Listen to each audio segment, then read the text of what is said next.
invito Shams e il Monsieur Le Maire, se è disponibile in questo momento, per fare questo momento di confronto con Monsieur Berru. Di nuovo mi devo ritrovare a ringraziare questo momento di scambio. Ci piace questo momento, diciamo, di confronto tra Oriente e Occidente, possiamo dire. Monsieur Le Maire, Monsieur François Berru, merci d'être avec nous, Shams. E stamattina abbiamo avuto un bellissimo dialogo con François Berru. Attends. C'est bien, je le donne. Ah, sì, ci sono, per chi vuole, per chi non comprende il francese, ma guarda che in Calabria si parla il francese d'abitudine, giusto? Je ne sais pas qui peut faire la traduction en italien. Oui, il y a C'est vous qui allez le faire. Oui. Angela, elle est très bien. Nous savons que les Français sont très exigeants sur la traduction, mais Angela, elle est top, hein, ça va. Maintenant, je te passe il micro. È un momento importante. Io ringrazio perché, oltre diciamo, a Zangmi, ringraziamo Monsieur Le Maire perché parliamo di una persona molto importante dal punto di vista diciamo, istituzionale, quindi è un elemento significativo. Ci porta un'esperienza straordinaria. Noi abbiamo voluto e il Maire, e ieri abbiamo visto la presentazione di Chams sul progetto, e quello che raccontavamo stamattina proprio nel nostro dialogo a fianco ai bronzi con Monsieur Le Maire, e che ha incuriosito molto l'equilibrio, l'attenzione, la connessione con l'acqua, con il tempo del progetto. Silence, cortesia, un po' di attenzione, so che la Biennale ha 5 giornate intense, ma teniamo botta, poi ci sarà un momento anche, poi siamo davanti a una cosa bellissima che ci può sempre tranquillizzare. E una cosa che sicuramente poi ne abbiamo discusso stamattina, il rapporto forte con l'acqua, il rapporto con il tempo, il rapporto con l'idea di bellezza. Prima il sindaco ci ha raccontato la sua idea di bellezza che ci ha tutti molto colpito, ma poi un'altra cosa che ha colpito, avvia un po' questa discussione e ci incuriosisce il processo burocratico, tecnico di tenere un progetto che ha un'ambizione di tempo, che ha un'ambizione di equilibrio, che ha un'ambizione di ristabilire una cultura di appartenenza. Dico questo perché ovviamente è un tema che in Italia non solo è una chiave, no?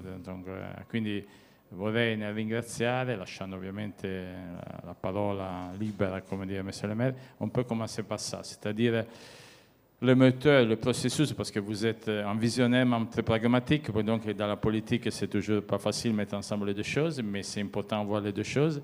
Comme vous avez dit, vous êtes un maire bâtisseur, donc qui porte la vision dans la réalité des choses pour les citoyens et pour les futurs. Donc, ça veut dire que la vision, les idées, ça devient fort. Donc, le cœur et la tête, ça devient fort. Si les jambes, les ventres, ils sont forts, c'est-à-dire si la partie technique, procédurale, très compliquée, ça arrive à être géré. Donc, je vous remercie. Et la première question de ce dialogue vous ensemble, c'est porter votre expérience sur ça.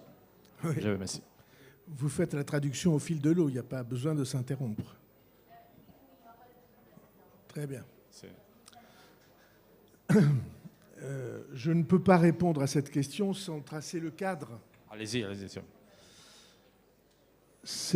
Alors, on vient de voir Hangzhou. Ce n'est pas la même échelle. Il se trouve que nous, c'est une ville moyenne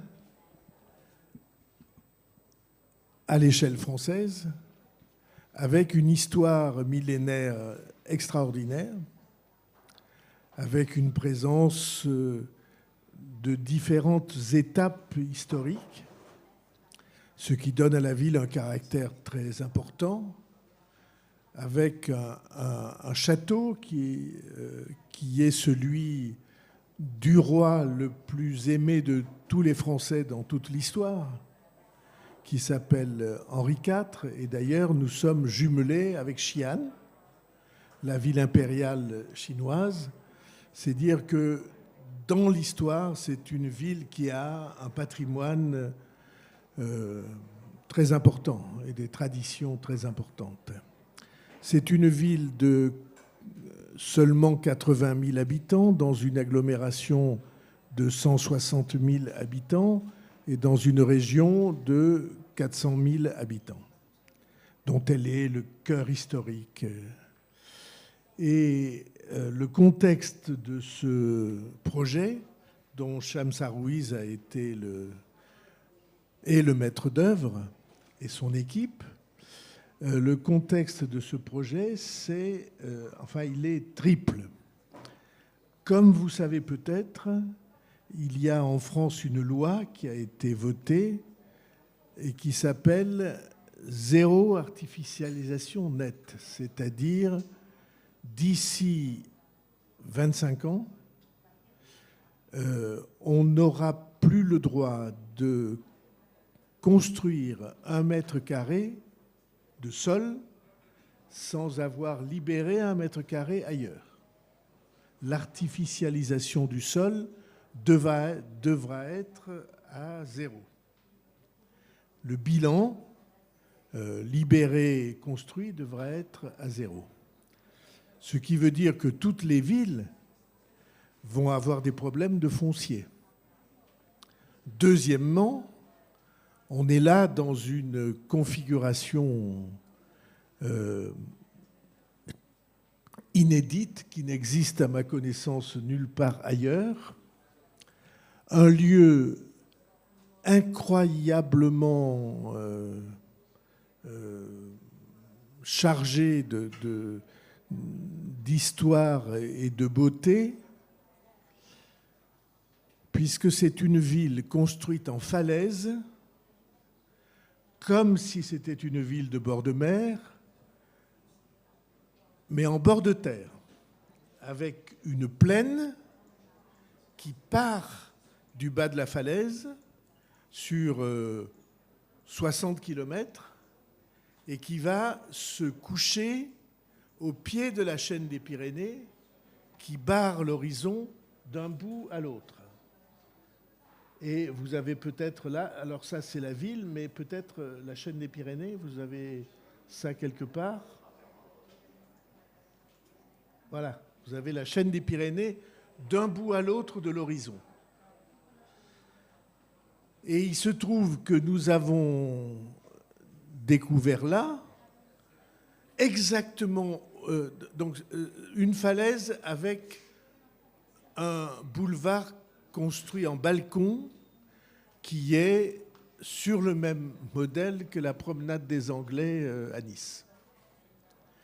Et ce n'est pas un hasard si c'est le même modèle que la promenade des Anglais, parce que Pau a été la ville de villégiature des Anglais entre 1815 et 1930, avant que les Anglais ne partent à Nice. Et il y a un des plus grands écrivains français qui s'appelle Lamartine, qui, en écrivant à un autre très grand écrivain français qui s'appelle Stendhal, lui a dit « Pau est la plus belle vue de terre du monde, comme Naples est la plus belle vue de mer ». Et donc, c'est un lieu tout à fait exceptionnel. Peut-être vous avez des photos de ce qu'on voit depuis donc la chaîne des Pyrénées au fond. Donc, on a découvert là un foncier qui a l'avantage d'être entièrement construit d'une friche industrielle, abandonnée depuis 30 ans, et dont la configuration du lieu fait que personne dans la ville ne connaît son existence. C'est au pied de la falaise et personne ne le voit parce qu'il y a des arbres qui ont poussé. Vous avez là des images de cet endroit-là. Donc, une question foncière, une question patrimoniale, et pour relier à votre thème, une troisième question qui est nature et eau. Car passe en bordure de ce foncier une rivière qui porte un nom particulier qui s'appelle le Gave. Gave, les linguistes ont étudié, c'est un mot qui était utilisé dans la langue avant les invasions indo-européennes. Nous sommes tous issus des invasions indo-européennes. Mais la langue d'avant, il y avait des peuples avant, et Gawa, ça veut dire torrent, quelque chose comme ça.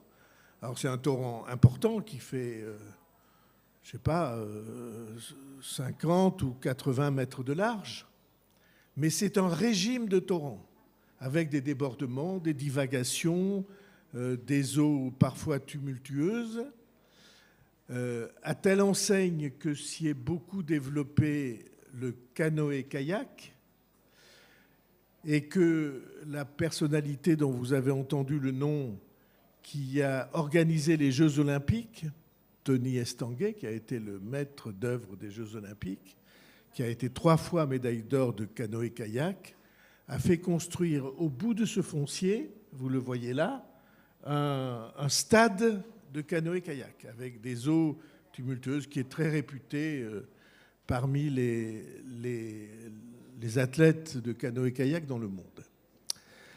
Voilà ce foncier, voilà la situation. Donc il y a le Gave, et il y a des canaux qui traversent ce site. Et donc pour nous, c'est à la fois une conquête urbanistique, dont on va parler, et une conquête de renaturalisation et de découverte de l'eau. Car cette rivière somptueuse, personne ne la voyait. Car en 1860, on a construit un chemin de fer qui a coupé la ville des rives de la rivière, des rives du Gave. Et donc nous avons décidé de reconquérir les rives du Gave. Mes prédécesseurs à la mairie et moi-même au début du mandat, on cherchait des solutions, on n'en a pas trouvé jusqu'au jour où Shamsa Ruiz a gagné le concours avec des idées très, très originales, je crois, très justes, dont elle va parler maintenant. Quelques lignes directrices du projet. D'abord, c'est un projet qui a le temps. On n'est pas dans l'urbanisation forcée. On va prendre, s'il le faut, 20 ans.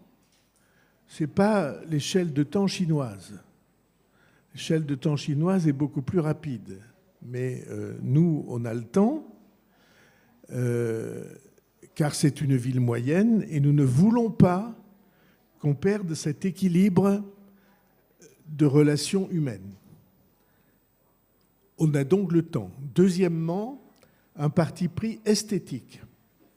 On a parlé ensemble ce matin dans une interview de cette idée qui est la mienne, selon laquelle aujourd'hui les architectes construisent des bâtiments, des objets architecturaux qui, chacun pour son compte, peut être très beau, mais dont l'addition ne fait pas une ville.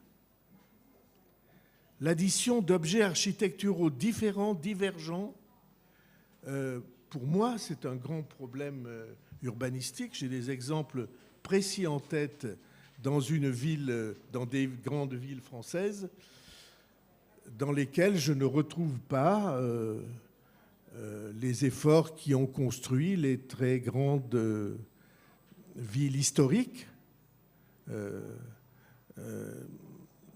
qui sont marquées pour beaucoup d'entre elles par une unité architecturale, culturelle, de matériaux. Ce qui fait qu'on ne construit pas seulement des objets architecturaux, on construit un ensemble. Et c'est l'ensemble qui va parler. Et donc ça, c'était une idée que j'espérais pouvoir défendre et que Shamsa Ruiz a très bien comprise. Et donc, cette unité, elle s'accompagne d'une deuxième idée directrice, une grande exigence. Parce que nous considérons, on en a parlé ce matin aussi dans l'interview, que le beau, c'est un service public. C'est un devoir public. Offrir de la beauté aux gens, c'est un des plus beaux et des plus importants services qu'on puisse leur rendre. Parce que je dis très souvent dans la ville, quand vous êtes riche, alors vous pouvez avoir chez vous des objets d'art, un beau jardin, une très belle maison que vous faites dans un très beau quartier, que vous faites visiter à vos amis, à vos cousins et à ceux avec qui vous êtes en relation. Mais quand vous êtes pauvre, vous n'avez rien du tout de tout ça. Vous habitez dans un logement dit social où l'hébergement est garanti à des prix acceptables, mais l'espace public et l'allure générale du quartier sont un service public qu'on doit aux gens. Alors nous restaurons les espaces publics, nous faisons des jardins somptueux et ça ne coûte pas si cher. Mais là, cette exigence qui touche à l'unité, avec naturellement des possibilités de jeu, et aux matériaux, à l'allure générale de ce que nous voulons, c'est aussi une des données du cahier des charges. Et enfin, troisième donnée du cahier des charges, je le disais, ce projet s'appelle Rives du Gave, et c'est une reconquête, une désartificialisation qui permettra à la fois de reconquérir les rives des canaux et les rives des rivières qui traversent ce foncier-là, et de retrouver le parc naturel urbain de plusieurs dizaines d'hectares qui se construit autour de la rivière.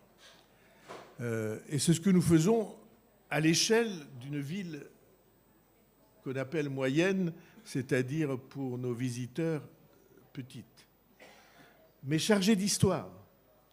Donc c'est le projet que nous avons construit, qui a à la fois des aspects de monumentalité, des aspects d'inscription dans le paysage, qui permet de découvrir non seulement un espace totalement oublié et que personne ne connaît plus, mais aussi la double vue. Un grand architecte a dit « Pau, c'est une ville paysage ». C'est une ville où le paysage est une présence à chaque mètre. Et on retrouve le paysage à la fois depuis le nouveau quartier sur les montagnes et depuis le nouveau quartier sur la ville, que personne ne regarde jamais sur ce balcon qui s'est construit au-dessus. Voilà rapidement présenté. Alors, vous m'interrogiez sur les procédures. Nous avons en France des procédures à la fois de déclaration d'utilité publique qui permettent des expropriations. Quand nous avons commencé à nous intéresser à ce sujet, il y avait sur ce foncier 80 ou 90 propriétaires différents. Des friches industrielles avec 80 ou 90 propriétaires différents. Nous avons pu récupérer la totalité bientôt, il reste à signer le dernier, la totalité du foncier. Mais pour que nous puissions conserver la maîtrise du projet dans l'avenir, nous avons une deuxième procédure qui s'appelle Zone d'aménagement concerté, ZAC, qui permet de fixer un cahier des charges extrêmement précis de ce que les constructions devront être. Et nous gardons à la fois le permis de construire et la maîtrise du cahier des charges. Voilà les procédures dans lesquelles nous sommes en train. Le premier lot va être attribué cette semaine. Voilà la présentation succincte du projet. Il me souvient, c'est une question que je pose à tous les deux pour terminer cette belle présentation. Hier, Shams il a bien présenté son travail, le projet, la ville. Donc, nous l'avons tout dans les yeux. Et un mot que je vous pose comme réflexion, qui c'est une des mots de la Biennale sur laquelle on discute sur la bonne ville, c'est-à-dire sur quelles sont les actions du futur des villes. c'est l'équilibre, non? C'est-à-dire, nous devons, selon nous, retourner à rechercher l'équilibre plutôt de l'idée de s'agrandir sans une vision généreuse et responsable de l'équilibre. Il me semble que dans votre mot, il y a d'un côté, parce que peut-être que quelqu'un pense que l'équilibre, ça veut dire renoncer à des choses, parce que c'est la maladie occidentale des derniers 20-30 ans, tandis que l'équilibre, c'est une conquête. Parce que l'équilibre, c'est la seule modalité pour partager la beauté avec tous et donner la beauté à tous. Alors, peut-être, je ne sais pas comment on puisse, au niveau urbanistique, déterminer comment arriver à normer aussi l'exigence politique, sociale, économique des futurs des villes qui doivent vraiment concrètement chercher un équilibre, après se reprendre pour monter à notre équilibre. Mais je vois dans toute cette stratégie, soit quand j'écoute les mots de la politique, quand j'écoute les mots des projets qui ont les mêmes échos, et donc ça c'est important, qu'il y a, je ne sais pas si consciente ou subconsciente, une volonté, comment dire, de redonner la vie, maintenant avec pas une boulimique vision de ces projets futurs comme en compétition quantitative avec des autres endroits de l'Europe, mais plutôt chercher son propre équilibre, travailler sur soi-même et en même temps être partie du monde. Ça, c'est la question. Ça peut être, comment dire, un des guides invisibles qui soit pour votre activité et soit qui est demandé à Shams, qu'il est très bien, il a bien démontré, peut-être là, un peu en forme de synthèse qui puisse être discutée avec tous. 2 mots en réponse avant que Shams n'explique et peut-être n'illustre avec le projet. Nous avons une double exigence dans le rapport à la population. La première exigence, c'est la reconnaissance d'une ville comme capitale. Alors, c'est une capitale d'une petite région. Mais c'est tout à fait essentiel parce qu'elle a joué dans l'histoire de France un rôle, et dans l'histoire de l'Europe, un rôle absolument extraordinaire, puisque c'est la première région qui, il y a 1000 ans, ait inventé une démocratie, avec une constitution écrite, dans laquelle il y a la représentation du peuple, le droit d'investiture pour cette représentation du peuple sur le souverain. On ne peut pas devenir roi si on n'a pas l'accord de l'Assemblée du peuple. Le droit de veto sur toutes les décisions du souverain et l'habeas corpus, il y a 1000 ans. Et le texte est encore là et se lit pour qui parle la langue de notre pays, qui est une langue romane comme l'italien, comme le catalan, comme l'espagnol, qui se lit encore aujourd'hui à livre ouvert, il y a 1000 ans. C'est donc une toute petite région, mais qui a un patrimoine historique et j'espère un destin tout à fait exceptionnel. C'est une capitale, mais c'est une capitale, à la différence de toutes les autres capitales, à dimension humaine. C'est-à-dire qu'on se connaît. Quand on va au stade, on a construit un très beau stade. Quand on va dans les salles de spectacle, on a construit de très belles salles de spectacle. Mais on connaît les gens. On peut parler avec eux. La ville est à dimension humaine et tous les quartiers sont à dimension humaine. Et le social est à dimension humaine. Et l'économique est à dimension humaine. On a de grandes entreprises. C'est par exemple le centre de recherche et de technologie de Total, la grande entreprise pour le monde. Par exemple, on a une entreprise qui construit 1 sur 2 des moteurs d'hélicoptères dans le monde entier. On a des entreprises de biotechnologie, on a des entreprises de fibres de carbone, la seule en Europe. On a de très grandes entreprises, mais les gens se connaissent. Et c'est un incroyable atout dans le monde contemporain où nous sommes. Il n'y a pas que des avantages, hein. Mais il y a quelque chose d'une qualité de vie que nous ne voulons pas perdre. prescription architecturale. Pour précisément, j'ai souhaité que toutes les activités soient présentes en même temps sur le quartier, comme dans les villes médiévales. C'est-à-dire bureaux, logements, services publics, en même temps dans les mêmes lieux. Pas de séparation des quartiers. Pas de spécialisation des quartiers. Ce qui n'est pas exactement le modèle qu'on a entendu ce matin. Et donc, précisément pour que toutes ces parts de vie s'interpénètrent et que la reconnaissance professionnelle, les écoles, les services de santé, tout ça soit présent sur le même territoire.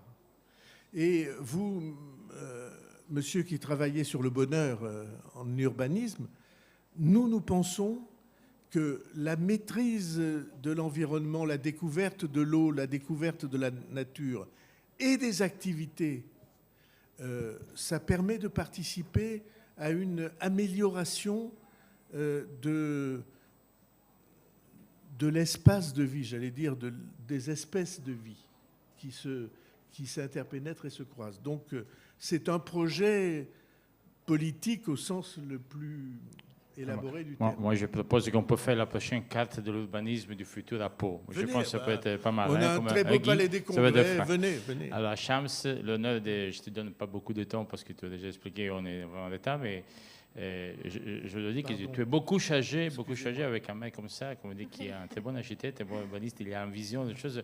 Donc, c'est un devoir. J'aime l'idée qui pour l'architecture, pour la ville, il y a les devoirs de la beauté. Donc, à toi des... Oui, c'est ce que je disais hier, qu'il faut reconnaître qu'on est peu de choses architectes. S'il n'y a pas le soutien du pouvoir public, c'est fondamental. La discipline a été chargée pendant très longtemps d'une responsabilité qui n'est pas la sienne, d'avoir été la source d'échecs de quartiers dans les années 60 et 50. Or, je trouve que c'était aussi, en grande partie, une responsabilité politique. Il faut reconnaître aussi les choses à l'envers, c'est que quand on est porté politiquement, l'architecte, il peut imposer certaines choses que lui-même va devenir défaillant très vite. Que vous avez parlé de la question de l'équilibre. Moi, j'ai jamais trouvé que l'équilibre, c'était 5 sur 10. L'équilibre, pour moi, c'est une extrême intransigeance. Je parle toujours d'Albert Camus, qui est un écrivain français qui a théorisé la différence entre la révolte et la révolution. Quand on a une rage intérieure, il y a 2 façons de l'exprimer. Il y a la révolution, on n'a pas de projet, on casse tout et on part d'une radicalité qui réduit tout à néant. Il y a la révolte, qui est une rage qui n'est pas du tout dans cet extrémisme de pensée, mais qui est dans l'extrême intransigeance avec soi-même. Et je crois que ce projet-là, il y a une extrême intransigeance à la fois politiquement, les services de l'urbanisme, parce qu'eux aussi, sans ces équipes-là, ce projet-là ne peut pas exister. Il dure 20 ans, donc tous les jours, il y a un travail technique avec les procédures administratives. Et évidemment, le rôle de l'architecte et de l'urbaniste à être aussi omniprésent tout le temps. Donc oui, l'équilibre, c'est pas rendre les choses molles, c'est pas se situer dans cette cas de figure, mais c'est vraiment être en permanence dans cette exigence avec soi et dans le projet. Vous permettez de parler une seconde de votre histoire, de l'histoire romaine. Il y a une expression romaine qu'on ne comprend pas, sur lequel tout le monde fait un contresens. C'est in medio stat virtus. Et tout le monde croit que ça veut dire c'est au milieu qu'est la vertu. L'équilibre, c'est d'être au milieu. Et c'est pas ce que dit le latin. Le latin dit in medio, en effet, dans ce centre, dans cet équilibre, stat que réside virtus, le courage.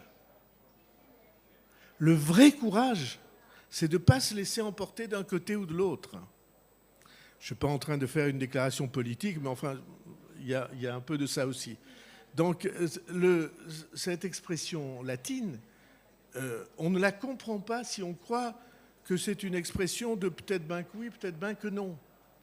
c'est l'expression de ceux qui refusent de se laisser emporter et qui tracent un chemin qui est extraordinairement exigeant, comme Shams vient de le dire. Bon, merci. C'était bon. Moi, je pense... pas facile après ça de dire autre chose parce que vous avez bien tenu ensemble les différents temps. Moi, je suis très content d'être ici parce que vous avez dit plusieurs choses que je pense que pour la Biennale sont très importantes. D'un côté, le dialogue avec ce personnage-là, cette ville-là, cette architecture. En plus, vous avez bien porté en référence qu'on retrouve dans la ville de Reggio Calabria parce qu'un des actes généreux qu'il a fait la politique, c'est le maire Falcomatta, quand, comme vous, libérez les chemins de fer pour redonner la liaison avec l'eau de la rivière. Ici, quand il a reconstruit la promenade Falcomatta, sur la promenade sur la mer, aussi c'était en ville sur la mer, Reggio Calabria avait liaison avec la mer. C'était étonnant de voir comment on est en face, mais c'est aussi une des maladies des lignes de côte. Donc c'est intéressant comme on a des parallélismes exceptionnels avec une vision courageuse et pas un medium, mais vraiment dans la recherche d'une vision future, responsable, généreuse. Merci, merci très gentil. Grazie, ancora un applauso, grazie.